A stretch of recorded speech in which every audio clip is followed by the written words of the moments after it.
ባህሪያተ ነፍስ ጋር አለኝ። ባህሪያተ ነፍስ ማለት ናት። ምንድን ናቸው የሶስቱ ባህሪያት የነፍስ? ተናጋሪነት፣ ህያውነትና አዋቂነት ነው። አየኸው? አዋቂነት ስታስተምር ሰምቻለሁ። አሁን ያው ተናጋሪነት፣ አዋቂነትና ህያውነት አይደል? ያ ይሄ ሰው የሆነ ሁሉ ያለው ባህሪ ነው ማለት ነው። አየው? ሰው የሆነ ሁሉ የሰው ልጅ ሁሉ ይቅርታ፣ መዝሙር ይቅርታ፣ አዋቂነት። እሺ፣ ለምሳሌ በጥሩ ምሳሌ ልስጥህ። አዋቂነት። እሺ፣ ለምሳሌ አንድ ሕፃን ልጅ ሲወለድ ለምን ነው የሚያለቅሰው?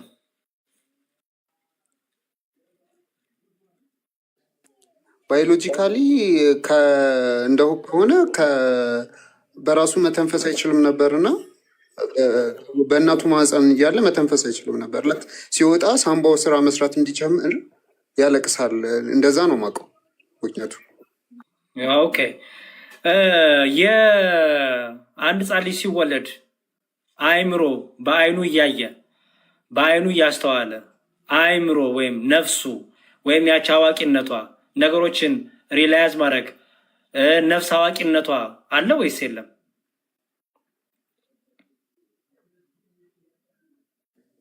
የነፍስ አዋቂነት ስትል እሱን እኮ ዲፋይን አድርግልኝ። ስለ የነፍስ አዋቂነት ተግባባ ነው። ችግር የለውም። ለምሳሌ አንተና ቤት ያለውን ሳሚ ላይ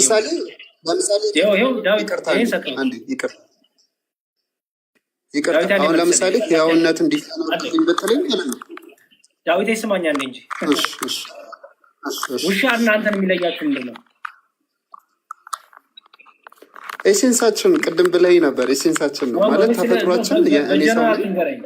በጀነራል ትንገረኝ። ውሻ እና አንተን የሚለያችሁ ምንድን ነው? ስፔሲፊክ ነገር። ለምሳሌ በአዋቂነታችሁ ልዩነት አላችሁ ስል ምን ማለት ነው? ማስተዋል ልትለኝ ይችላል። አይ ቲንክ በዛ እንግል የማስተዋል ያንተን ንገረኝ።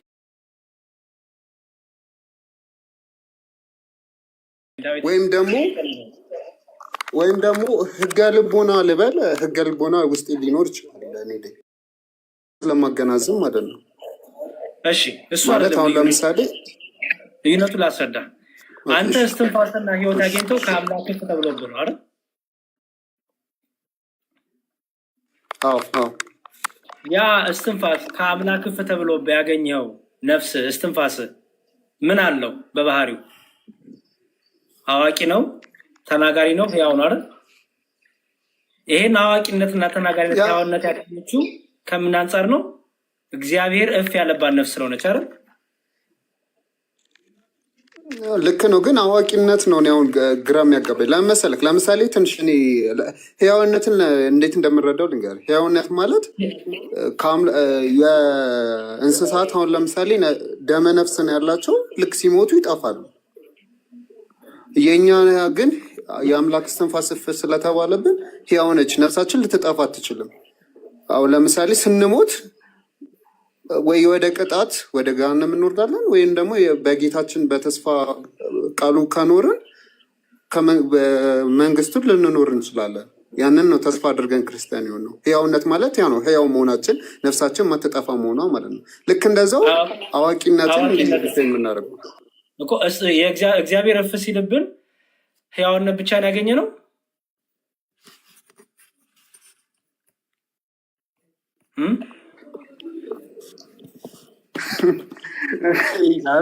አዋቂነት ስላልገባኝ ነው። ይቅርታ። ወይ እንትን በለው እንቶ ቆይ እግዚአብሔር እፍ ሲልብን ህያውነት ብቻ ነው ያገኘ ነው? ጥያቄ እኮ ወንድሜ። የህይወትን እስትንፋስ ነው ያለብን። ስለዚህ ህይወትን አግኝተናል። ህይወትን ደግሞ ዲፋይን ስናደርግ ሶስት ነገሮች አሏት ተብለን የተማርነው። ዳዊት የቀላል እኮ ነው። እግዚአብሔር እፍ ሲልብን ህያውነት ብቻ ነው ያገኘ ነው ወይስ ተናጋሪነት፣ አዋቂነትና ህያውነት እነዚህን ያገኘ ነው? አሮን ነው። ይህን እንደዚህ ነው ልላ አልችልም። እሺ፣ አዳም ለምን በደለ? ነፃ ፍቃድ ስለተሰጠው እና ህግ ተሰጥቶት ነበረ። ነፃ ፍቃድ ማለት ነው ኦኬ እሺ፣ ሁሉንም እንዲበላ ከገነት ማዕከል ሁሉንም እንዲበላ ተፈቅዶለት የፍቅር ዳዊት ፕሌዝ እኔ እሱን አልጠየቁም። የጠየቁ ነፃ ፈቃድ ማለት ነው። ትርጉሙ ፍሪ ዊሊንግ ማለት ነው። ምርጫ አለን ባዲን ከዛ እንድንመርጥ ማለት ነው። ጥሩና ኢቭልና ጉድ አለ። ከሁለቱ እንድንመርጥ ነፃ ፍቃድ ተሰጥቶናል። ግዴታ ሳይሆን መርጠን እንድንኖር ማለት ነው። እኔ እኮ ቾይስ ማለት ነው። ዳዊቴ ፍሪ ዊሊንግ ማለት አንተ አዋቂ ስለሆንክ አየኸው፣ አዋቂ ስለሆንክ ክፉና ደጉ መለየት ስለምችል አዋቂ የሆነች ነፍስ ስላለች ኦኬ። ለምሳሌ እንስሳት ፍሪ ዊሊንግ አላቸው?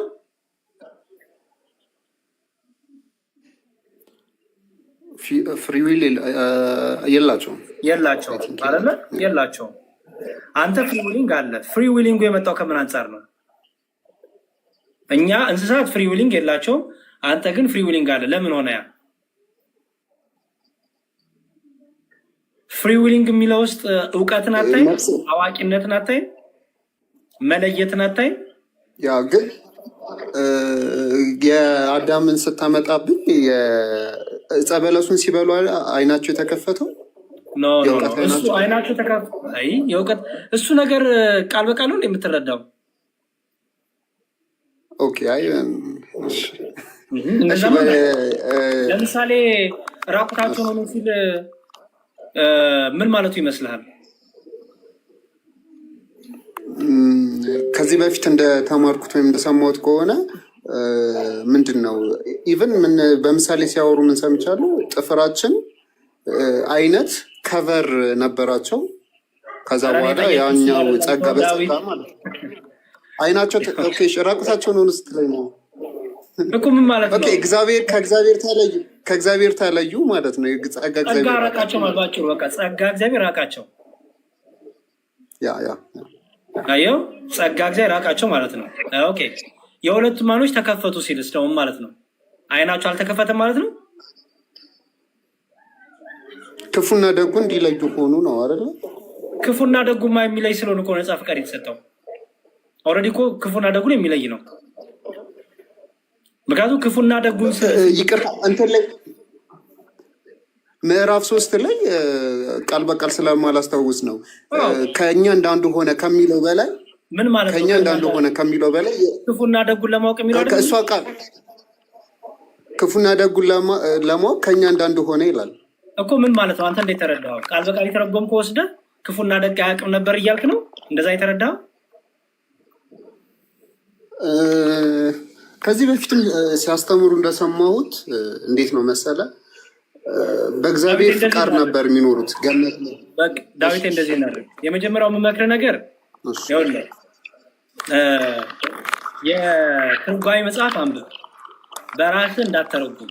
በተቻለ መጠን ምንም አይነት ነገር በራስህ እንዳትተረጉም። ኦኬ። ክፉና ደጉን ለማወቅ እንደኛ ሆነ። ለምሳሌ ትርጓሜውን ላሳይ፣ ለአንተም ስለሚጠቅምህ ላሳይህ። ሌላ ቀን እንደዚህ አይነት ነገሮች ስታገኝ ቃል በቃ ቀጥታ እንዳትተረጉመው እና እንዳትቸገር። ኦኬ ኦሪት ዘፍጥረት ቅርታ። እሺ ኦሪት ዘፍጥረት ኦኬ፣ ይኸው ምዕራፍ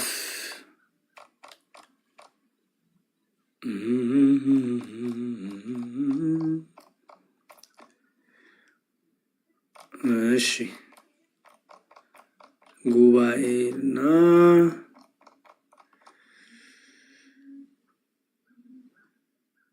አመጣሽ። እሺ ምዕራፍ 3 ይኸው እንዲህ ይላል። ምን ይላል መሰለ? ወሶበ እሺ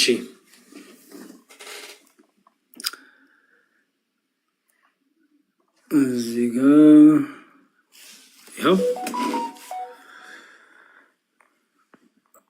እሺ እግዚአብሔርም መለሰ ይላል፣ አዳምም መልካሙንና ክፉን ያውቅ ዘንድ ከእኛ እንዳንዱ ሆነ።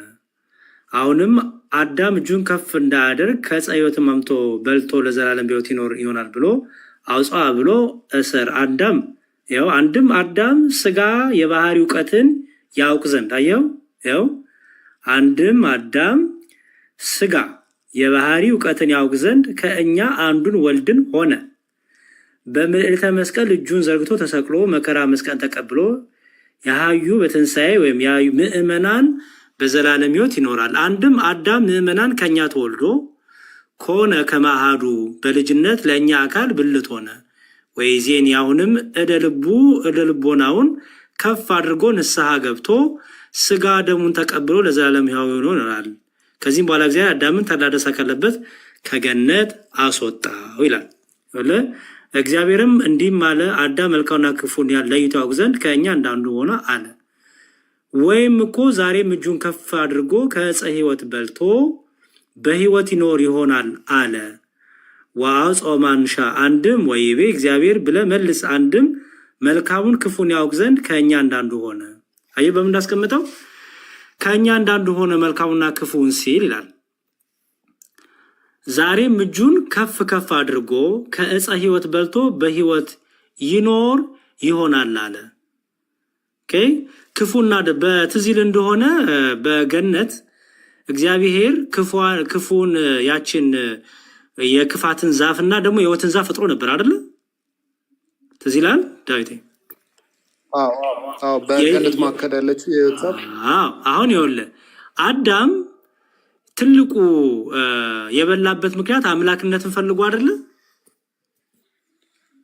አይደል? አዎ። ከሰይጣንም የነገረው አምላክ ትሆናላችሁ ብሎ አይደለ? አዎ፣ በሚገባው። ከበላ በኋላ እግዚአብሔር ወደ ሕይወት ዛፍ የሚሄደውን መንገድ ዘግቶበታል። ምክንያቱም አዳም ያችን ዛፍ ሊበላ ነበረ ምኞቱ። ምክንያቱም ከበላ ምን ይሆናል መሰለ? ያችን የሕይወት ዛፍ ከበላ ይኖራል፣ ግን በኃጢአት ነው የሚኖረው። አየኸው? ኦኬ ለበደሉ ንስሐ ሳይገባ ለበደሉ ለኃጢአቱ ንስሐ ሳይገባ ያችን የሕይወት ዛፍ እንዳይበላ ምን አደረገው? ከለከለው።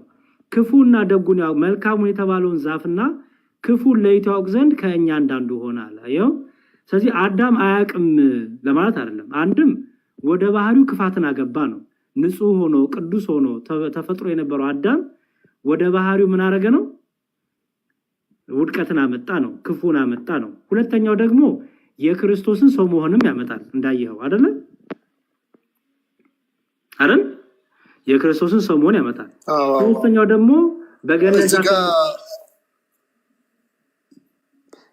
እንትን ምንድን ነው ስጋ የባህሪን እውቀት እንዲያውቅ የሚል ስታነብ የሰማኝ መሰለኝ አይደል?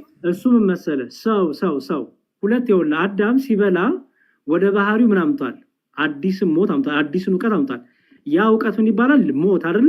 ወደ ባህሪው የመጣበት ውድቀት፣ ድቀተ ባህሪ የምንለው ክፋትን እንዲያውቁ ነው። ክፋትን ንጹሕ ሆኖ ተፈጥሮ ነበር።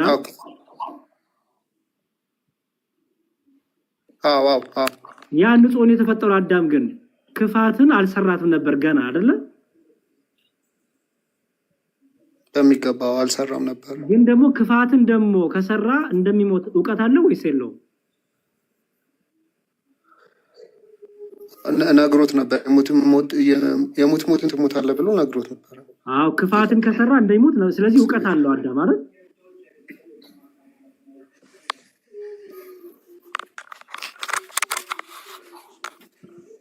እኔ የተቆረጥኩት ከኔ ጋር ነህ? አሁን መጣል ተቆርጠብኝ ነበር።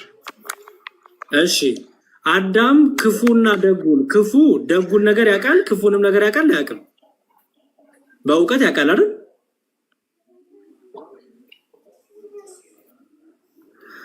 በቃ ዳዊቴ ፎሎ ላድርገው ወንድም አለ። ፎሎ ላድርግህና እናወራለን። ቴሌግራምን አስቀምጥልኝ። እሺ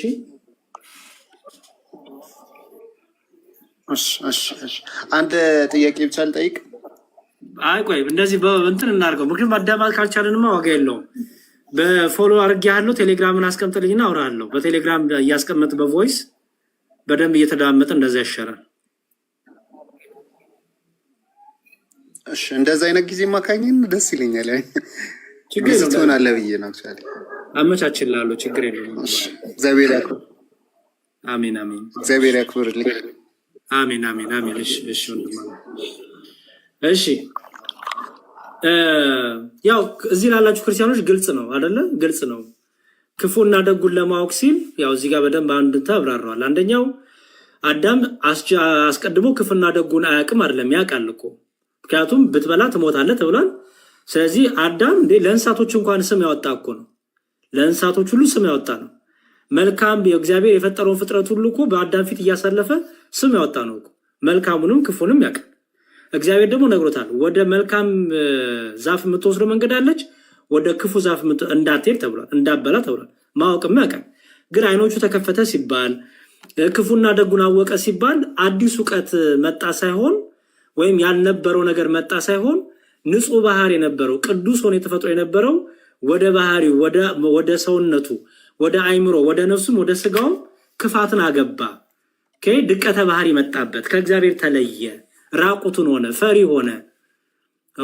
ኃጢአት የሚስማማ ሆነ ለማለት ነው። ሆነ ለማለት ነው። ከዛ ደግሞ አንድም ደግሞ ዝቅ ስትሉ ደግሞ ስጋዌን ደግሞ እንደ አንዱ ሆነ ሲል ደግሞ ስጋዌን ያሳያል። ኢየሱስ ክርስቶስ ሰው መሆኑን ያሳያል።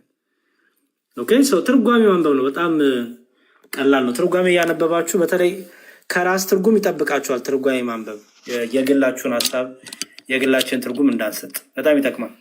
እሺ ፍቅር ነው የሚለው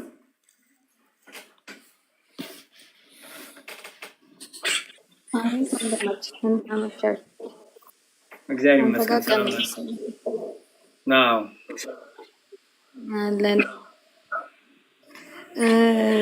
እሺ በጣም ነው የምንወደው ዲያቆናችን፣ በጣም ነው ደስ የምትለን። እንደው መልሽ ያልገመው እንጂ ተተናክ በጣም ነው የሚያስደንቀኝ። ጥያቄዎች አሉኝ። ምናልባት ስህተትም ሊሆን ይችላል፣ ግን ምስጢረ ትንሣኤ ሙታን ላይ እና ትንሽ ስጋዊ ላይ እና አንድ ባህሪ አንድ አካል የምንለው የኛ ኦርቶዶክስ ትምህርት አለ። እሱ ብታብራራ። ምስጢረ ስጋዊ ላይ ምንድን ነው? ወይም ምስጢረ ትንሣኤ ሙታን ላይ ከአንዱ ጀምሬና በየተራ እየመለስን እንሂድ። ትንሣኤ ሙታን ላይ ጠይቂ። ለምሳሌ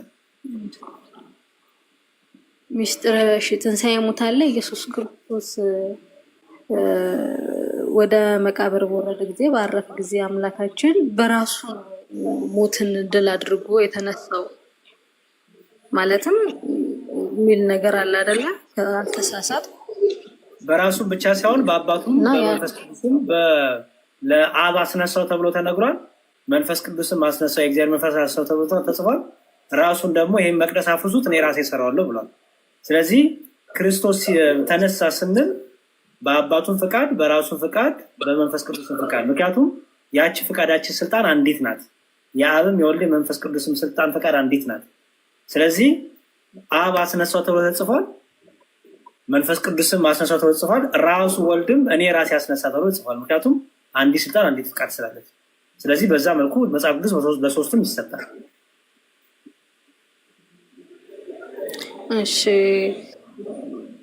ራሱ አስነሳው የሚለውን ነገር እስኪ በደንብ ብታብራራለን። ስልጣን፣ ስለ ስልጣን ነው የምናወራው። ቀላል እኮ ነው ስልጣን። ምክንያቱም ክርስቶስ ምን አለ? በእኔ የሚያምን ቢኖር አይሞትም አለ አይደለ?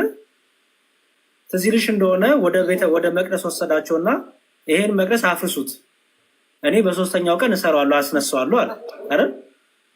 ከዛ እነሱ እንዴት 40 ዘመን የፈጀን ይሄን ቤተ መቅደስ እንዴት እሱ ግን ስለ ሰውነቱ ያወራ ነበር ነው የሚለው። ስለ ሰውነቱ ያወራ ነበር ይላል። ስለዚህ ስልጣን ስለ ስልጣን ነው። ስለ ስልጣን ስናወራ ስለ ባህሪ ነው የምናወራው። ስለ ባህሪ ነው የምናወራው። ስልጣን ባህሪ አይደለም። አሁን እግዚአብሔር ባለስልጣን ነው ስትይ፣ እግዚአብሔር ባለስልጣን ነው፣ ገዢ ነው፣ ሁሉን አድራጊ ነው ስትይ ባህሪውን አይደለም የምታወሪው። ስለዚህ ስንት ባህሪ ነው ያለው? አንድ ባህሪ አይደል ያለው በአብ በወልድ በመንፈስ ቅዱስ ዘንድ። ለዚህ ነው ክርስቶስ እኔና አብ አንድ ነን አይደል ያለው? እኔና አብ አንድ ነን አይደል ያለው?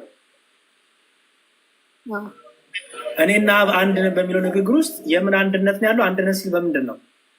በስልጣን በባህሪ አይደለም። በአምላክነት በቃ። ስለዚህ ወደዚህ ምድር ኢየሱስ ክርስቶስ በስጋ ማርያም ሲገለጥ በአባቱን ፍቃድ፣ በእሱም ፍቃድ፣ በመንፈስ ቅዱስም ፍቃድ ላይ የመጣው ቤዛ ሲሆንም ስለኛ ስለ አንቺ ስለሁላችንም ደግሞ ቤዛ ሲሆን ደግሞ አሁንም በራሱን ፍቃድ፣ በአባቱን ፍቃድ፣ በመንፈስ ቅዱስ ፍቃድ ነው ምን የሆነው ቤዛ የሆነው። ተነሳ ስንልም በስልጣኑ ተነሳ ስንል ያቺው ስልጣን የወልድ ስልጣን የአብ ናት፣ የመንፈስ ቅዱስ ናት። ምክንያቱም ስልጣን ብሎ ባህሪ ስለሆነ አይደል? አብና እኔ አንድ ነን አላለም?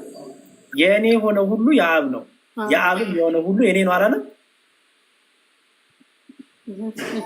አብ ህይወትን ይሰጣል፣ ለሚወዳቸው ህይወትን ይሰጣል። እኔም ደግሞ ከሞት አስነሳለሁ ህይወት እሰጣለሁ አላለም ክርስቶስ?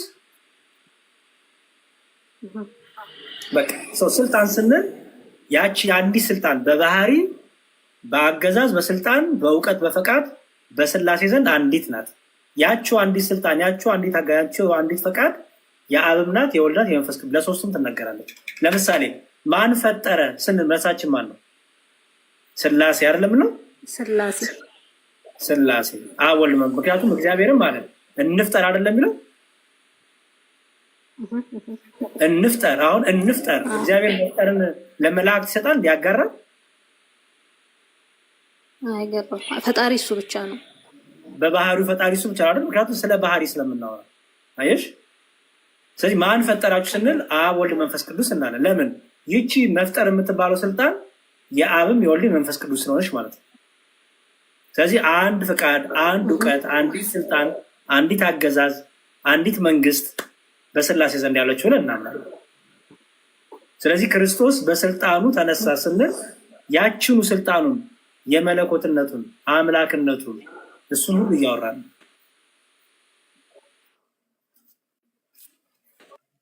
እሺ ሌላው ደግሞ ያው ባህሪ ተመለሰልሽ አንድ አካል የምንለው ላይ እሺ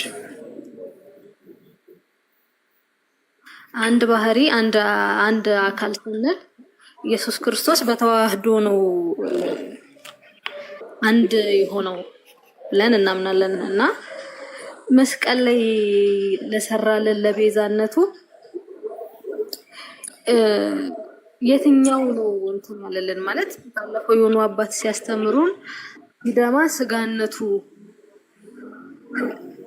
ምናምን ብለው አስተምሩና እስቲ እሱን ነገር ትንሽ አብራራለን።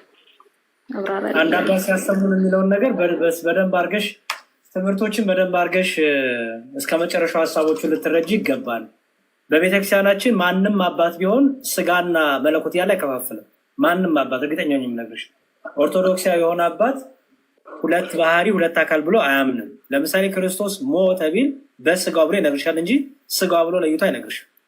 በስጋው ሞተ፣ በስጋው ተጠማ፣ በስጋው ተገረፈ። እሺ በምትለው እንጠቀማለን። ስጋ አንልም። ለምሳሌ ማን ነው በመስቀል ላይ የተሰቀለው ስንል በስጋው እንላለን። እሺ አምላክ ሞተ እንላለን አይደል? አሁን አምላክነት እኮ በባህሪው አይሞትም አይደል? አይደል? ግን አምላክ ሞተ ብለን ተናገር። ከምን የተነሳ? በተዋህዶ የተነሳ። ስለዚህ ማን የተሰቀለው ስትይ አምላክ በስጋት ያለሽ ማለት ነው አይደል? ኦኬ ለምሳሌ እንዲህ ለመጽሐፍ ቅዱስ ላንብብልሽ። ለምሳሌ እዚህ አንደኛ ጴጥሮስ መልእክቱ ላይ ቅዱስ ጴጥሮስ አንደኛ ጴጥሮስ ምዕራፍ 3 ላይ እንዲህ ይላል፣ ላንብብልሽ። ክርስቶስ ደግሞ ወደ እግዚአብሔር እንዲያቀርበን እርሱ ጻድቅ ሆኖ ሳለ ስለ አመፀኞች አንድ ጊዜ በኃጢአት ምክንያት ሞቷልና አለና በስጋ ሞተ። እሺ በስጋ ሞተ ነው ያለው። አሁን ስጋ ሞተ አላለም። ስጋ ሞተ ቢል ኖሮማ ነጠለ አይደል? በስጋ ለምሳሌ አሁን አንቺ ስትሞቺ ምንድን ነው የሚባለው? ሞተች ነው። ሞተች ስጋ ሞተ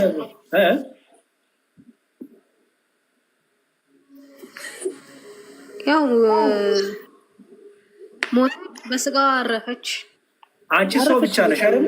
አንቺ ሰው ብቻ ስለሆንሽ ምን ይባላል? ሞተች ይባላል አይደል? አይደል? ወይም ስጋና ነፍሷ ተለያየ ልትይ ትችላለች፣ ችግር የለውም። ለክርስቶስ ሲነገር ግን ሰው ብቻ ስላልሆነ በስጋ ተብሎ ይነገርለታል። ገባሽ? በስጋ ምክንያቱም ለምሳሌ ሌላም ልጨምርልሽ ቆይ እና ለኦርቶ ክርስቶስን እድል ልስጠው እኔ ብቻ ከማወራ እዚህ ቆላስይስ 2:9 ላይ አንድ ቃል አለ። ቆይ ካሜራ ላዙርና አይገስ ስታዩ ሞር ክሊር ይሆንልሻል። እሺ ቆላስይስ 2:9 ላይ ይላል በእርሱ ይላል በእርሱ የመለኮት ሙላት ይላል። አይሹ ሁሉ በሰውነት ተገልጦ ይኖራል። አሁን እዚህ ጋር ምን አለ? መለኮትነት በምንድን ነው ያለው? በሰውነት። አይሹ አሁን ለኛ ይሄ ይነገራል። ይሄ ለኛ ይነገራል። የመለኮት ሙላት ለኛ የመለኮት ሙላት በስጋችን ተገልጧል እንላለን አንልም። ለክርስቶስ ብቻ ግን ይነገራል። ለምን? እርሱ ምን ስለሆነ? አምላክ የሆነ ሰው ስለሆነ አይደል? አምላክ ስለሆነ ስለዚህ በሰውነት ነው ተቀመጠለት። አይሹ በሰውነት የምትለው ምን ያሳይሻል? ተዋህዶን ያሳያል። መለኮት ገንዘቡ ያደረገው ሰውነት፣ መለኮት ገንዘቡ ያደረገው ስጋ፣ መለኮት ገንዘቡ ያደረገው የስጋ ባህሪና የስጋ አካል እንደሆነ ያሳይሻል አይደል? ለምሳሌ የክርስቶስ ደም ከኃጢአቱ ላይ ያነጻናል ያለሽ አይደል? መጽሐፍ ቅዱስም ይላል አይደል? ያንቺ ደም ከኃጢአቱ ላይ ያነጻል? ኧረ በፍጹም። የክርስቶስ ደም ግን ከኃጢአቱ ላይ ያነጻል ለምን ተባለ? ለምን ይመስልሻል? ምን የተዋህዶ ደም ስለሆነ ነው። ያው የአምላክ ነው ዘላለማዊ ህይወትን የሚሰጠው መለኮት የተዋህዶ ደም አይደለ? የሰው ደም ብቻ አይደለም። ምን ስለሆነ ነው? መለኮት የተዋህደው ደም ስለሆነ አይደል? በቃ ስለዚህ ማን ነው የተሰቀለው? ማን ነው የሞተው? ማን ነው የተገረፈው ብቲ አምላክ በስጋ የእግዚአብሔር ልጅ በስጋ መለኮት የተዋህዶ ስጋ መለኮት የተዋህዶ ደም መለኮት የተዋህዶ ስጋ ስለሆነ የዘላለም ሕይወት ይሰጠናል። መለኮት የተዋህዶ ደም ስለሆነ የኃጢአት ስርየት ይሰጠናል ብለን እናምናለን አይደል? በመስቀል ላይ ለምሳሌ ሰው ብቻ ቢሰቀል እንድንነበረ ሰው ብቻ ለምሳሌ ለሰውማ በግራና በቀኝ ያሉም እኮ ተሰቅሏል አይደል? ወንበዴውና ፈያታዊ ዜማንና ሌላኛው አይደል? ወንበዴዎቹ ከዚህ በፊትም እኮ ብዙ ሰዎች ሞተዋል አይደል? የብሉዎቹ በብሉይም በአዲስ ኪዳንም ቢሆን ብዙ ሰዎች ሞተዋል። ግን የነሱ ሞት አዳነ አይደል? ለምን ነው የማያድነው? የነሱ ደም ኃጢአት ስርየት ይሰጣል አይሰጠንም? ኧረ አይሰጠንም። እነሱ ምን ስለሆኑ? ሰው ብቻ ስለሆኑ አይደል? ክርስቶስ ሕይወትንም መስጠት ስለማይችሉ የዘላለም ሕይወትን መስጠት ስለማይችሉ ምክንያቱም የዘላለም ሕይወት ባለቤቱ ማን ስለሆነ? የታረቅነውም በልጁ ሞት ስለሆነ አይደል? በጣም ጥሩ። ያ ግን በመስቀል ላይ የተሰቀለልን የደማልን የተገረፈልን ማን ነው? አምላክ በስጋ ምክንያቱም በባህሪው አምላክ ነው። በአምላክነት ደግሞ በባህሪው አይገረፍም፣ አይሞትም፣ አይደማም አይደል? ግን ሞተ፣ ተገረፈ፣ ተሰቀለ ብለን ተናገርን። ለምን? በስጋ ስለተገለጠ ስለተዋህዶ ስጋ ማለት ነው። ኦኬ። ለዚህ ነው እዚህ ቅድም ያሳዮች ላይ ላሳይሽ። ቆይ አንደኛ ጴጥሮስ ምዕራፍ 3 ቁጥር 21 ላይ ቁጥር 18 ላይ ይኸው በስጋ ሞተ ብሏል የሚያስቀምጠው። በስጋ ሞተ ይላል። አሁን እዚህ ጋር ለምንድን ነው የተጨመረችው? ስጋ ሞተ አላለም አይደል? በስጋ ሞተ አይደል የሚለው ስለተዋሃደ።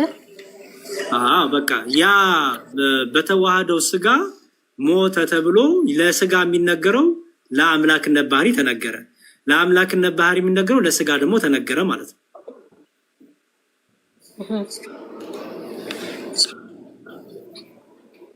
ግልጽ ነው። ያው እኔ አንድ አባት ብዬ ያልኩክ ምንድነው ማለት ሚስ አንደርስታንድ እንዳይሆን ያው አምላክ በመስቀል ላይ የሰራው ስራ መስዋዕት አቅራቢው በአዲስ ካህን ሊቀ ካህናት የምንለው ራሱ ነው። ተቀባይም ራሱ ነው። መስዋዕቱም ራሱ ነው። ያንን በመካከለኝነቱን ሲያስረዱ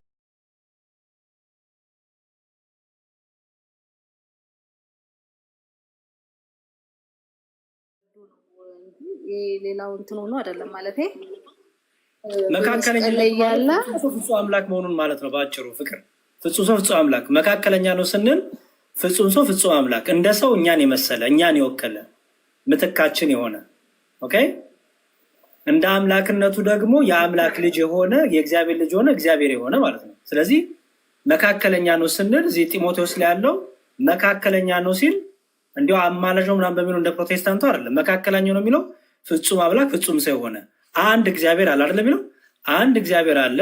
በሰውና በእግዚአብሔር መካከል ደግሞ አንድ አለ። በሰውና በእግዚአብሔር መካከል የሚለው ምኑን ያሳያል መሰለሽ?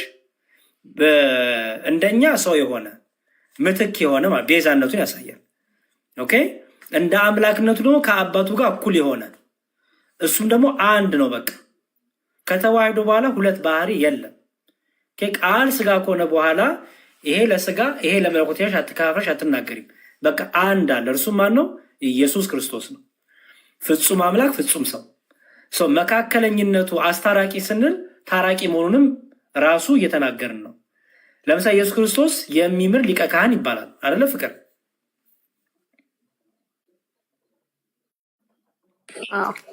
ለምንድን ነው ሊቀ ካህን ብቻ? ለምን የሚምር ሊቀ ካህን ያልነው ክርስቶስ? ለምን ይመስላል? የሚምር የሚለው ለምን ተቀጠለለት? ያው ሊቀ ካህን መሐሪ ስለሆነ ነው። አምላክ ራሱ ምን ስለሆነ ተቀባይ ማለት ነው። እዛ ጋር ራሱ ታራቂም ስለሆነ አይደል? ተቀባይ ስለሆነ አስታራቂ። አሁን የብሉይ ኪዳን ሊቀ ካህናት ያስታርቃሉ እንጂ አይታረቁም አይደል? የሚያስምሩ ናቸው እንጂ የሚምሩ አይደሉም። የሚያስምሩ ናቸው፣ ያስምራሉ አይደል? ግን የሚምሩ መሐሪ ናቸው አይደሉም። ኢየሱስ ክርስቶስ የሰዋሪ ተማላጅ የሰው ባህሪ ያው መማለድ ነው እንጂ ተማላጅ መሆን አይችልም። አምላክ ደግሞ በባህሪው ሲመስለኝ ነውም ደግሞ በእርግጠኝነት ተማላጅ እንጂ አማላጅ ወይም ደግሞ እንትን ማለት አይችልም። የብሉዎቹ ያው አቅራቢ ናቸው። ጥሩ መልካም ይሁን። እንደዛም ከተረዳሹ እሺ።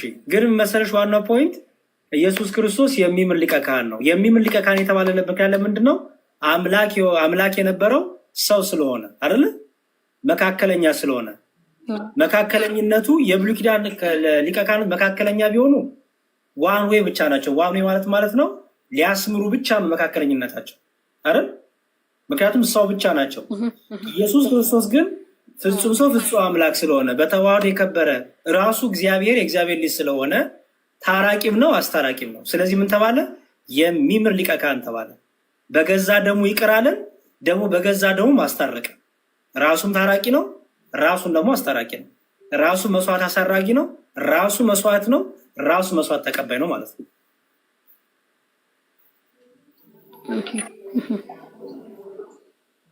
አሁንስ ደግ ነው። ቆንጆ ነው። እሺ አንዴ ቆይ። ኦርቶክርስቶስ ሜቢ እስካሁን ባነሳነው ላይ የምጨምረው ሀሳብ ካለ ወይ ደግሞ የረሳሁት ነገር ካለ እሱ ጨምር። ምንም የሚጨመር ነገር የለም። ያሬዱ ከእግዚአብሔር ከአባታችን ከጌታ ከኢየሱስ ክርስቶስ ጸጋና ሰላም ለሁላችሁ ይሁን ብያለሁ። ምናልባት ጥቂት ነገር ለመጨመር ያክል ጌታችን መድኃኒታችን ኢየሱስ ክርስቶስ ልክ የጢሞቴዎስ መልእክት ላይ እንደተጻፈው አንድ እግዚአብሔር አለና በእግዚአብሔርና በሰው መካከልም ያለው መካከለኛ ደግሞ አለ፣ እርሱም በጽድቅ የሆነ ኢየሱስ ክርስቶስ ነው ብሎ ይናገራል። እና ክርስቶስን መካከለኛ ሲል እዚህ ጋር ቤዛነቱ ለመናገር እንደሆነ ግልጽ ነው። እንደምታውቁት ሁላችሁም እግዚአብሔር አንድ ያስቀመጠው ሕግ አለ። ኦሪት ዘኍልቍ ኦሪት ዘጸአት ምዕራፍ 23 ኦሪት ዘጸአት ምዕራፍ 23 ከቁጥር 14 እስከ መጨረሻው ብትመለከቱ ስለ ዓይን ፈንታ ዓይንን፣ ስለ ጥርስ ፈንታ ጥርስን፣ ነፍስንም በገደለ ፈንታ ነፍስንም ብሎ ይናገራል ማለት ነው። የነፍስ ዋጋ ነፍስ ነው የሚሆነው። ጌታችን መድኃኒታችን ኢየሱስ ክርስቶስ ግን ሲናገር አይታችሁ ከሆነ ለምሳሌ ማርቆስ ወንጌል ምዕራፍ 8 ላይ የሰው ልጅ ነፍሱን ስለ ብዙዎች ቤዛ ሊሰጥ መጣ እንጂ እንዲያገለግሉት ሊገለገል አልመጣም ብሎ ይናገራል። ተመልከቱ። ስለ ዓይን ፈንታ ዓይንን፣ ስለ ጥርስም ፈንታ ጥርስን፣ ስለ ስብራትም ፈንታ ስብራትን፣ ስለ ነፍስም ነፍስ ተብሎ ተጠይቋል። ለአንድ ሰው ነፍስ ካሳው አንድ ነፍስ ነው የሚሆነው። የጌታችን የመድኃኒታችን ኢየሱስ ክርስቶስ ነፍስ ግን ኢንፊኒትሊ ስለ ብዙዎች ምንድን ነው? ቤዛ ነው። ተመልከቱ። ስለዚህ ዝም ብሎ አይደለም ማለት ነው። ግልጽ ነው። ለምሳሌ መዝሙረ ዳዊት ምዕራፍ 45 ስትመለከቱ ሰውም ለሰው ቤዛው አይደለም ብሎ ይናገራል። ምክንያቱም አልቲሜትሊ የሰው ልጅ ቅዱስ ጳውሎስ እንደተናገረው ጽድቃችን እንደ መርገም ጨርቅ ሆኗል ብሎ ከተናገረ በኋላ ትንቢተ ኢሳያስ ላይ እዚህ ላይም ደግሞ አይሁዳዊ የለም ግሪካዊ የለም ሁሉም ከኃጢአት በታች እንደሆኑ አስቀድመን ኮንነናቸዋል ብሎ ይናገራል ማለት ነው። ጌታችን መድኃኒታችን ኢየሱስ ክርስቶስ ግን ነፍሱን ስለ ብዙዎች ቤዛ ሊሰጥ መጣ። ምንድን ነው ማለት ነው? የእሱ ነፍስ የክርስቶስ ኔቸሩ እንደኛ ቢሆንም ግን ደረጃው ለብዙዎች ቤዛ ሊሆን የሚችል ንጹህ ነው ማለት ነው። የክርስቶስ ነፍስ ለሚመጣው ትውልድ፣ ላለፈ ትውልድ፣ አሁን ለሚኖረው ትውልድ ደሙ የፈሰሰው ደም ካሳ ነው፣ ምትክ ነው ማለት ነው። ለዛ ነው ቅዱስ ዮሐንስ ሲናገር እነሆ የዓለምን ኃጢአት የሚያስወግድ እግዚአብሔር በግ ብሎ ተናገረ። ፍጡር ብቻ ከሆነ እንደኛ በእግዚአብሔር ጀጅመንት ስር ብቻ የሆነ ከሆነ ለኛ እንኳን ቤዛ ሊሆን ቀርቶ ለራሱን ቤዛ ያስፈልገዋል ማለት ነው። ለዛ ነው አንድ እግዚአብሔር አለና እንደ እግዚአብሔር እግዚአብሔር ነው፣ እንደ ሰውም ደግሞ ሰው ነው የሚለውን ለማመልከት አንድ እግዚአብሔር አለና በእግዚአብሔርና በሰው መካከልም ደግሞ ያለው አንድ መካከለኛ እርሱ አለ፣ እርሱም ሰው የሆነ ኢየሱስ ክርስቶስ ነው ብሎ ይናገራል። የክርስቶስን ሰውነት ዩኒክ መሆን የሚያሳይ ክፍል ነው ማለት ነው። ከዛ አንጻር እንድትረጁ ፈልጋለሁ፣ ግልጽ ከሆነ ዜር ይስጥልኝ። እሺ አቡሼ በጣም እናመሰግናለን። አለሽ ፍቅር አንድ ነገር እንደውም ትዝ ቃሉ ታሰማልን። እሺ አቡሼ በጣም ጥሩ አጋለጽ ነው። እንደውም ሲናገር ትዝ አለኝ በበርባን ምሳሌ ላስረዳሽ። በጣም የምወደው ምሳሌ ስለሆነ በርባን እንዲፈታ ምን አይነት ቤዛ ያስፈልገው ነበረ? ኢየሱስ ግዴታ መቅረብ ነበረበት። አይ ጠይቁሽ፣ አሁን ስለ ክርስቶስ አልጠይቁሽ፣ ዝም ብዬ ጠቅላላ ነገር ነገርኩሽ። በርባን እንዲለቀቅ እንዲፈታ ምን አይነት ምትክ ያስፈልግ ነበር?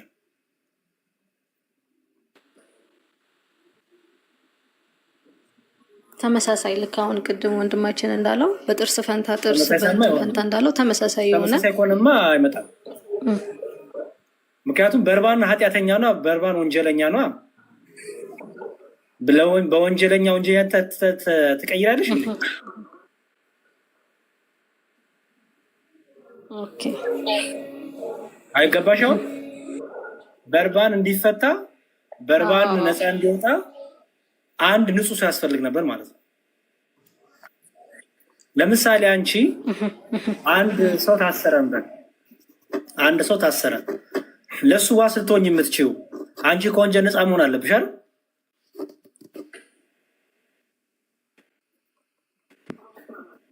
አይደለ? ምክንያቱም አንቺ ወንጀለኛ ከሆንሽማ አይፈታም፣ አብራችሁ ነው የምትታሰሩት አይደል?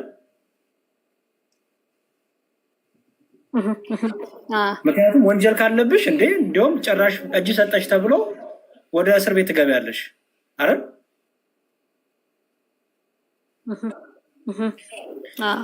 ስለዚህ አንቺ ለታሰረ ሰው ዋስ ልትሆኝ የምትችይው ምን ከሆንሽ ብቻ ነው?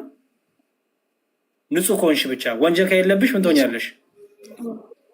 በቃ አሁን ምትክ ተገኘ ማለት ነው አይደል? ኦኬ። መላእክት ነቢያት መላእክትም አይሆኑም። ምክንያቱም መላእክት በሞት ወደ ባህሪያቸው ልክ ወደ ሰው ልጆች የመጣውን ሞት በዛ ባህሪ ውስጥ አይደለም ያሉት። ስለዚህ ክርስቶስ ሰው መሆን ያስፈለገው ወደ ባህሪያችን የመጣውን ሞት መግደል አለበት እኛን ሆኖ አይደል? የበደለው ደግሞ ሰው ነው አይደል? በጣም ጥሩ። ካሳ መከፈል ያለበትም ለሰው ነው። ስለዚህ ሌላ ነቢያት ቤዛ መሆን ይችላሉ? አይችሉም። ስለዚህ ንጹህ የሆነው ኦኬ፣ ንጹህ የሆነው ኢየሱስ ክርስቶስ ምን ሆነ? በወንጀለኛው በበርባን ፋንታ። ለምንድን ነው በበርባን ፋንታ ኢየሱስ ክርስቶስ የታሰረው ብትይ፣ ወይም የገባው ኢየሱስ ክርስቶስ እንዲፈረድበት የሆነው ንጹህ ሆኖ ስለተገኘ። ምክንያቱም ትዝ ይልሽ እንደሆነ መርምሮት ነበር አይደለ? ንጉሱ አይደል? መርምሮት ምንድን ነው ብለው ንጉሱ የመለሰው ምንም አላገኘሁበትም አይደል? አዎ ምንም አላገኘሁበትም አይደል ያለው? ምንም አላገኘሁበትም፣ ይሄ ሰው ንጹህ ነው አለ። አሁን የሆነ ነገር ቢያገኝበት ኖሮ በርባን ይፈታ ነበር? አይፈታም እኮ። ምክንያቱም በርባንማ እጥፍ ወንጀል የሰራ ነው። ስለዚህ ምን ወንጀለኛ ሌላ ወንጀለኛ አይተካውም። አይሹ ንጹህ የእግዚአብሔር በግ መታረድ አለበት፣ ንጹህ የእግዚአብሔር በግ። ስለዚህ ለቆሸሸው ዓለም፣ ለተዳደፈው ዓለም፣ ለወደቀው አዳምና ልጆቹ ንጹህ የሆነ የእግዚአብሔር በግ ቤዛ መሆን የሚችለው እርሱ አምላክ፣ የአምላክ ልጅ አምላክ የሆነው በስጋ የተገለጠው ንጹሐ ባህሪ የሆነው ኢየሱስ ክርስቶስ ነው ማለት ነው። ስለዚህ መካከለኛ የሚለው ፍጹም ሰው ፍጹም አምላክ የሆነ ንጹህ የሆነ ከሰው ወገን እንደኛ የመሰለ ኦኬ፣ በአምላክነቱ ደግሞ በባህሪው አምላክ የሆነ ንጹሐ ባህሪ የሆነ ታራቂ ማስታራቂ የሆነ ማለት ነው።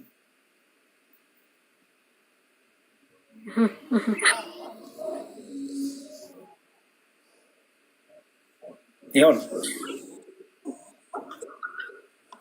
ቃልዎት ያሰማል። አመሰግናለሁ። አሜን አሜን። እሺ ጨረሽ?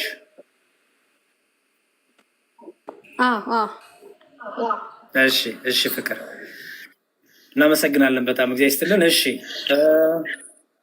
ብሩኬ ሰላም ብያለሁ። ሰላም ዲያቆን፣ እንዴት ናችሁ? እግዚአብሔር ይመስገን። ሰላም ላንተ ይሁን። ሰላም ጤና ይስጥልኝ። እኔ እንኳን ጥያቄ የለኝም። አንድ ዌብሳይት ዲዛይን እያደረግኩኝ ነው እና እሺ እንደዚህ ለቤተክርስቲያን ያው ዲጂታል ላይብራሪ እንዲሆነን መጽሐፍቶችን አክሰስ እንድናደርግ ምናምን ሁላችን ቴሌግራምን ልከልኝ እንድናወራል ይቻላል። ያው ቆይ ፎሎ ላድርግ አድርጌያለሁ። እንዴ ጻፍልኝ ቴሌግራም አድርገኛል እና ቴሌግራምህ ላይ ያው ፐብሊክ ነው እና ያው የፐርሰናል እንትን ስላለኝ እዛ ላይ መጻፍ ስላልቻልኩኝ ነው። ችግር የለውም እልክልሃለሁ። ሌሎችም አሉ ዌብሳይት እየሰሩ ያሉ። ኤኒዌይስ በቃ በውስጥ እናወራለን። ችግር የለውም። እንትን በለኝ እሺ፣ ጻፍልኝ። አሁን ስትወጣ ብዙ ሜሴጅ ስለሚጻፍ እንትን እንዳይልብኝ ጻፍልኝ ስትወጣ። በቲክቶክ ላይ ጻፈልኝ ወይስ በቴሌግራም? በቲክታክ ጻፍልኝ። ቲክታክ ላይ እሺ። መልካም እሺ ብሩኬ እግዚአብሔር ይስጥልኝ። እሺ በጸሎታችሁ አስበን። እሺ እግዚአብሔር ያስበን። እሺ ማርቆስ። አቤት። ሰላም ላንተ ይሁን። ጤና ይስጥልኝ። ሰላም ለሁላችንም። እግዚአብሔር ይመስገን። ከየት ቤተ እምነት ነው ማርቆስ? እኔ ከኢቫንጀሊካል ነኝ፣ ከኢትዮጵያ ቃለ ሕይወት። ቃለ ሕይወት ነህ? የስ። በጣም ጥሩ። እዚህ አንደኛ ጢሞቴዎስ ላይ ያለው በሰውና በእግዚአብሔር መካከል ሲል ማለት ነው። በሰውና በእግዚአብሔር መካከል ያለው መካከለኛው ሲል ምን ማለት ነው? መካከለኛው የናዝሬቱ ኢየሱስ ክርስቶስ ነው። ለሰው ልጅ ኃጢአት ልሞት የመጣና ሞተው ሰውን ከእግዚአብሔር አብ ጋር ያስታረቀ መካከለኛ ማለት ነው። መካከለኛ ማለት እንግዲህ መካከለኛ ነው። ሁለት ሰዎች ቢጣሉ ወይም በሆነ ጉዳይ ላይ ባይስማሙ ሊያስታርቃቸው፣ ሊያግባባቸው ወይም ጉዳዩን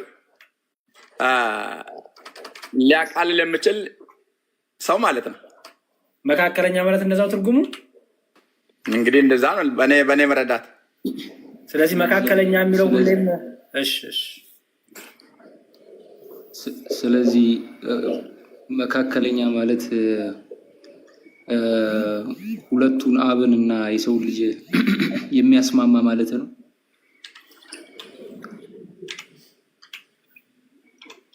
አዎ መካከለኛ ማለት በእግዚአብሔር አብና በሰው ልጆች መካከል የገባውን የኃጢአትን ጉዳይ መብት የፈለገ ያስታረቀ ሰውን ከእግዚአብሔር ጋር። ስለዚህ የተጣሉ ሁለት ሰዎች አሉ፣ አብና የሰው ልጆች ማለት ነው። ስለዚህ ከወልድ ጋር አልተጣላንም ማለት ነው አይደለ? ምን ማለት ነው እንግዲህ? ያ ሌላ ቴዎሎጂ ነው። አሁን የጠየቀ መዝሙረ ዳዊት የጠየቀኝ ጥያቄ መካከለኛ ቆይ ከሱ ጋር ላውራ፣ ከመዝሙረ ጋር ላውራ። የኔን ጥያቄ መልሰሽ ታውራ። ለምታክቱኝ ፕሊዝ። ካልሆነ እኔ እወጣለሁ እንጂ እኔ መዝሙሬን በጣም ነው የምወደው። በጣም ሪስፔክትም በጣም እሺ በቃ ደስ ይለኛል። አውራ በቃ አውራ፣ ከሱ ጋር ላውራ። አንዴ ቆይ፣ እኔ ስራ ይዤ ነው ኤርሚዬ፣ ስራ እየሰራሁ ነው። ቀጥሎ አንዴ ከአቡሼ ጋር ትንሽ ስራ ስላስኩኝ ይቅርታ።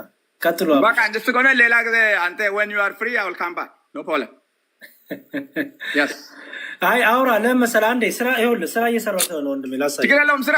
አሁን እኮ አትስራ አላልኩም እኮ እኔም መሄድና ስራ እየሰራሁ ስለሆነ ነው። ያው ሌላ ጊዜ አወራሃለሁ። አሁን ኦኬ፣ ችግር የለውም። ለምን ከመጣ አይቀርማ አውራ። ኢትስ ፋይን፣ ችግር የለውም። I can come back I have time ምንም anytime join and by the way በጣም አድናቂ ነኝ እኔ ፕሮቴስታንት በሆንም ግን ትልቅ ሪስፔክት ነው ለአንተ አፕሮች፣ ለአንተ ትዕግስት፣ ለአንተ ጨዋነት እና ለአንተ እጅግ በጣም ትልቅ ሰው ነህ። ገባ? እኔ ብዙ አምናት ፌክ ያደረኩ አይደለም፣ ሲሪየስሊ አንተን ሁሌም ነው የምሰማኝ፣ ሁሌም ነው የማዳምጥ፣ ሁሌም ነው በቃ። ምክንያቱም በዚህ በኢኦቲሲ ውስጥ እናንተ አይነት ጨዋ እንዲህ በጣም ተረጋግተህ አትቆጣም፣ አትናደድም፣ አፍን ትቆጥባለህ፣ ዩኒቨርስ ኢንሰልት አታደርግም። እና ስለዚህ በዚህኛው ባህሪህ ነው ሪስፔክት አድርገህ ሁሌም እሰማሃለሁ አንተ ጋር። እኔ ዛሬ እንኳን ልገባም እኮ አልጠየኩም እኮ you just made it አንተ ነው ያስገባህ እንጂ enjoy your approachን enjoy ስለማድረግ ነው። ስለዚህ ምንም አርጉመንት ሊገጥም አልፈልግም ከማንም ጋር። እኔ ቴዎሎጂያን ነኝ ግን I don't want to have any kind of bad argument። እሺ ማርቆስ እግዚአብሔር ይስጥልን፣ እናመሰግናለን ስለመጣ። እሺ ቴዎሎጂያን ነኝ ካልክ እሺ ይሁን። ጥሩ። አቡሼ ማለት እኔው ነኝ ማለት አቡሽ ነው። ስለዚህ ምንም ችግር የለውም ከአቡሽ ጋር ብታወራ። ሰው አልገባ ቴዎሎጂያን ከሆንክ በጣም ጥሩ እኮ ነው። እንዲሁም ጥሩ አጋጣሚ ነው ዲስከስ ለማድረግ። እሺ ኤኒዌይስ ፕሮቴስታንቶች ካላችሁ መውጋት ትችላላችሁ። ፕሮቴስታንቶች ካላችሁ በተለይ በዚህ በጢሞቴዎስ ላይ ባለው መልእክት ላይ በሰውና በእግዚአብሔር መካከል የሚለውን እንድታብራሩ እንፈልጋለን። በሰውና በእግዚአብሔር መካከል አንድ አለ። እሱም በሰውና በእግዚአብሔር መካከል ይሁን መካከለኛውና መካከል ማለት ነው የሚለውን ነው። ኮመንት ተጻፍክ ነበር የሳብኩ የነበረው። ኦኬ እሺ። ኤርሚ ኦርቶዶክስ ሰላም ብያለሁ። ድምጽ ሰላም ነው? ይሰማል? አዎ እግዚአብሔር ይመስገን። ይሰማል? ትሰማለህ? አዎ አድናቂ ነኝ። በጣም ነው ወዲህ ጥያቄ አለኝ። አንድ ጥያቄ ነበረኝ አልገባኝ ማለት ነው። እሺ ያው አቡሼን ጠይቀው። አቡሼ ቀጥሉ።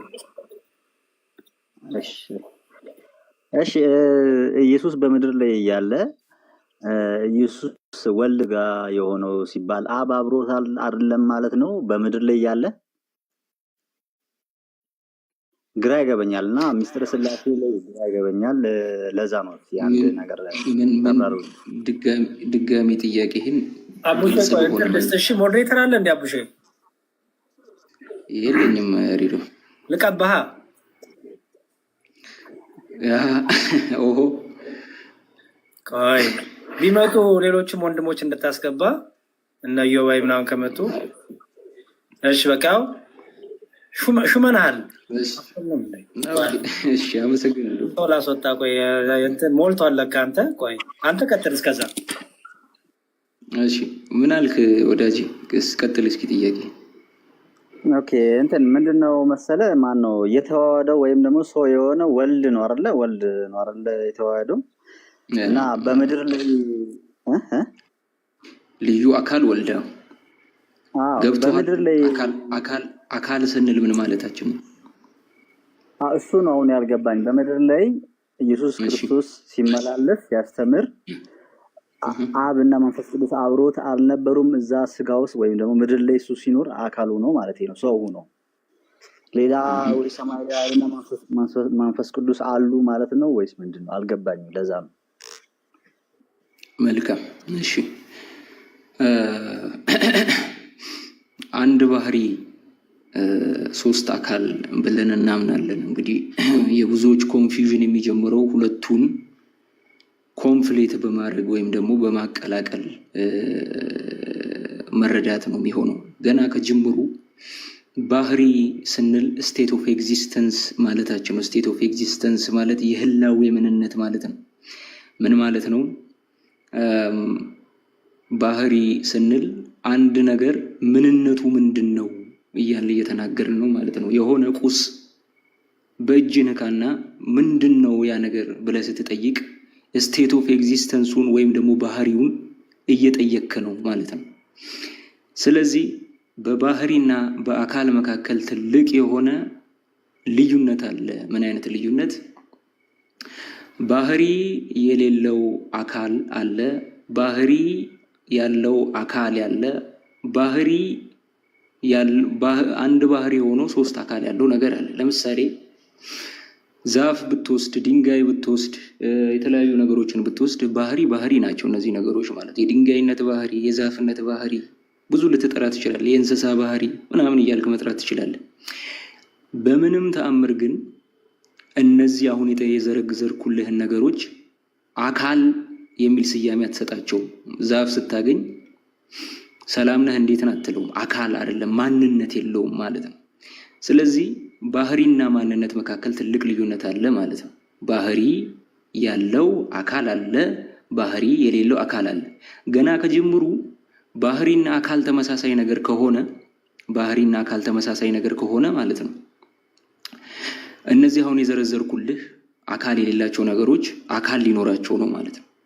ግልጽ ነው። ስለዚህ አካል ሲባል በክርስትናው እሳቤ ማንነት፣ እኔ ባይነት ማለት ነው። እኔ ባይነት ማለት ነው።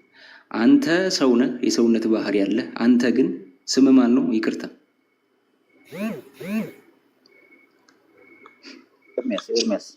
ኤርሚያስ። አንተ ሰውነት የሚባል ዩኒቨርሳል ኔቸር እንደኔው ትጋራለህ። አካል አለህ ማለት ነው። እኔም አካል አለኝ። ገና ከጅምሩ የለየን እሱ ነው ማለት ነው። አካልና ባህሪ አንድ ከሆኑ እኔ አንተን ነኝ፣ አንተ እኔን ነህ ማለት ነው። አየህ። ስለዚህ የአካል ልዩነት አለን። እኔ አሁን እንግዲህ የሰውነት ባህሪ የሚከፋፈል በጊዜና በቦታ የተወሰነ ሲሆን እንደዚህ ካብራራውልህ የእግዚአብሔር ባህሪ ሆኖ የእግዚአብሔር ባህሪ በጊዜና በቦታ የማይከፈል የማይገደብ ሲሆን ደግሞ ምን ያህል አንድነት እንደሚያመጣ ማስተዋል ትችላለህ ማለት ነው። ወደ ጥያቄ ልመለስልህ። ተእናሳ ታዲያ ቃል ስጋ ሆነ ስንል አብም መንፈስ ቅዱስም ስጋ ሆነ እያለ ነው ወይ ካልከኝ አይደለም። አብም ልዩ አካል ነው። ምን ማለት ነው? በዛ ባህሪ ውስጥ እኔ የሚል ነው አብ ማለት ነው። በዛ የእግዚአብሔር ባህሪ ውስጥ መለኮት በሚባለው የእግዚአብሔር ባህሪ አንዱ እኔነቱ ነው ማለት ነው። ወልድ የሚባል ልዩ አካል ልዩ ማንነት አለ። ባህሪ አይደለም። አየህ፣ ባህሪ አይደለም። አንተ ሰውነት የሚባል ባህሪ ኤርሚያስ በሚባል ማንነት ኤግዚስት እንደምታደርገው ሁሉ ስላሴም መለኮት በሚባል ባህሪ አብ ወልድ በሚባል አካላት ኤግዚስት ያደርጋል እያልኩ። ግልጽ ነው። ስለዚህ ስጋን የተዋሃደው ስጋን የለበሰው በልዩ አካሉ ወልድ ነው። ምን ማለት ነው? ክርስቶስ በሚባለው ስግው ቃል በሚባለው ኔቸር ውስጥ ሳብጀክቱ እኔ ባዩ ማን ነው እያልኩ ነው ማለት ነው። ቃል ነው ወይም ወልድ ነው እያልኩ ነው ማለት ነው። ግልጽ ነው። ማለት በምድር ላይ ሲኖር አብና መንፈስ ቅዱስ ወይም ደግሞ ሶስት አካላቱ አሉ ወይስ የሉም ነው እኔን ጥያቄ። የተዋሃደውማ ወልድ ነው፣ እሱም ገብቶኛል። ምክንያቱም የመወለድ ባህሪ ያለውም ወልድ ስለሆነ ማለት ነው። እንደዛ ስንል ማለት ነው በምድር ላይ ሲመላለስ ክርስቶስ አብና መንፈስ ቅዱስ አብሮት አሉ ወይ የሚል ጥያቄ። እንደዛ ነው ጥያቄ። አቡሼ ኩነትን ነው እየጠየቀ ያለው። ኩነትን በኩነት አድርጋ አስረዳው። አይ ቲንክ እሱ ይቀለዋል። ልብ ቃል እስትንፋስ በሚለው መልካም። እሺ መልካም።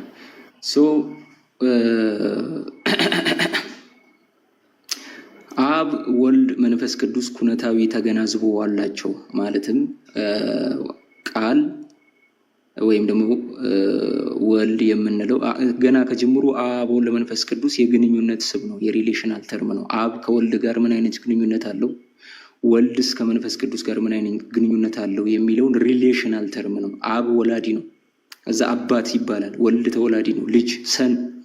መንፈስ ቅዱስ ስፓይሬት የሚያደርግ የሚሰርጽ ነው ማለት ነው። ነገር ግን ተመልከት ወዳጄ፣ አንተ ሰው ነህ፣ ህይወት አለ፣ እስትንፋስ አለ፣ ተናጋሪ ነህ፣ ነባቢ ነህ። ከዛ በኋላ ምንድነህ ማለት ነው? ለባዊ ነህ፣ ሐሳቢ ነህ። ተመልከት፣ ታስባለህ፣ ትናገራለህ፣ ከዛ ደግሞ ህያው ነህ። አንተ ገና ናቹራሊ ህያው አይደለህም። ህይወትህን ያገኘኸው ህያው ከሆነው በተካፍሎ ከመጣ ነው። እግዚአብሔር ህያው ስለሆነ የኦሪት ዘፍጥረት ምዕራፍ 3 ላይ የህይወትን እስትንፋስ በአፍንጫው ነፋበት ብሎ እንደሚናገር ማለት ነው። እኛ ገና ከጅምሩ የራሳችን ህይወት የለንም። ህያው ከሆነው እግዚአብሔር ህያው ስለሆነ በሱ ኢሜጅ ስለተፈጠርን እኛ ገና ከጅምሩ ህይወታችን የመጣው ከራሳችን ኢንዲፔንደንት የሆነ ጥገኛ ያልሆነ ህይወት ኖሩን ሳይሆን ገና ከጅምሩ ህይወታችን ህያው ከሆነው ስለመጣ ነው። ተናጋሪ የሆነው የሚናገር አምላክ ስላለ ነው። ነባቢ የሆነው ነባቢ የሆነ አምላክ ስላለ ነው። ተመልከት፣ እግዚአብሔር ህያው ነው፣ እግዚአብሔር ነባቢ ነው፣ እግዚአብሔር ለባዊ ነው፣ ይናገራል፣ ያስባል፣ ህያው ነው ብለን ነው። ህያው ከሆነ ነባቢነታችን የመጣው ነባቢ ከሆነ ለባቢነታችን የመጣው ለባቢ ከሆነ አሁን ይሄንኑ ቀጥታ እግዚአብሔር ላይ እንጠቀም። እግዚአብሔር ነባቢነቱ ምንድነው? ህያውነቱ ምንድነው? ለባቢነቱ ምንድነው ብለን እንጠይቃለን ማለት ነው። ተመልከት፣ እግዚአብሔር ራሱ የእግዚአብሔር ህይወት ራሱ እግዚአብሔር ነው። የእግዚአብሔር ነባቢነቱ ራሱ እግዚአብሔር ነው። የእግዚአብሔር ለባዊነቱ ራሱ እግዚአብሔር ነው። ግልጽ ነው። የኛ በተከፍሎ የመጣ ነው ብዬ ነግሬሃለሁ። የእግዚአብሔር ግን ሲሆን ህይወቱ መንፈስ ቅዱስ ነው። ቃሉ እግዚአብሔር ወልድ ነው። ለባዊነቱ ግን እግዚአብሔር አብ ነው ማለት ነው። ግልጽ ነው። ይሄ ሃርሞኒየስ ሪሌሽንሽፕ ተብሎ ይታወቃል። ሃርሞኒየስ ሪሌሽንሽፕ አብ ካለ በልብነት፣ አብ ካለ በወልድ ልብነት፣ በመንፈስ ቅዱስ ህያውነት ህያው ስለሚሆን ህይወትነት ህያው ነው የሚሆነው። አብ በአብ በወልድ ቃልነት፣ በመንፈስ ቅዱስ ህይወትነት ህያው ይሆናል። የኛ እንዴት ነው ብያለሁ ቅድም ስነግርህ፣ እኛ ተፈጣሪዎች ስለሆን ህያውነታችንም ህያው ከሆነው ከእግዚአብሔር፣ ለባዊነታችንም ለቡ ከሆነው ከእግዚአብሔርና ነባቢነታችንም ነባቢ ከሆነው ከእግዚአብሔር የመጣ ሲሆን ለእግዚአብሔር ሲሆን ግን ከሌላ ከማንም የመጣ ሳይሆን ከራሱ ከባህሪው የሆነ ነው ማለት ነው። ስለዚህ አብ ስንል አብ ልዩ አካል ነው። በወልድ ቃልነት፣ በመንፈስ ቅዱስ ህይወትነት ህያው ይሆናል። ወልድ በአብ ልብነት፣ በመንፈስ ቅዱስ ህይወትነት ህያው ይሆናል። መንፈስ ቅዱስም በአብ ልብነት፣ በመንፈስ ቅዱስ በወልድ ቃልነት ነባቢ ይሆናል ማለት ነው። ሃርሞኒየስ ሪሌሽንሽፕ አላቸው። ሃርሞኒየስ ሪሌሽንሽፕ አላቸው ማለት ነው። ግን ያንተ ጥያቄ በተለየ ቃሉ በተለየ አካሉ ስጋን የነሳው በተለየ አካሉ ወልድ ነው። ወልድ ቢሆንም ግን ወልድ በአብ ልብነት በመንፈስ ቅዱስ ህይወትነት ነው ህልው የሚሆን። ከዛ አንጻር ከሆነ ከኩነት አንጻር ከሆነ አዎ አብም መንፈስ ቅዱስም በወልድ ኔቸር ውስጥ በወልድ ልዩ አካል ውስጥ በልብነትና በህይወትነት ኤግዚስት ስለሚያደርጉ ወይም ደግሞ ህልው ስለሚሆኑ ከዛ አንጻር ከሆነ መልሱ አዎ ነው። ይሄንን ወስደህ ግን ያ ማለት እንደው አብም መንፈስ ቅዱስም ታዲያ ሰው ሆነዋል ወይ እንዳትለኝ፣ ገና ከጅምሩ አካል ማለት እኔነት ስለሆነ ስጋን የነሳው ደግሞ ከአንዱ ባህሪ ወልድ የሚባለው እኔነት ስለሆነ ሁለቱ ስጋን አልነሱም ማለት ነው። ስጋን አልነሱም ማለት ነው። ግልጽ ካረኩልህ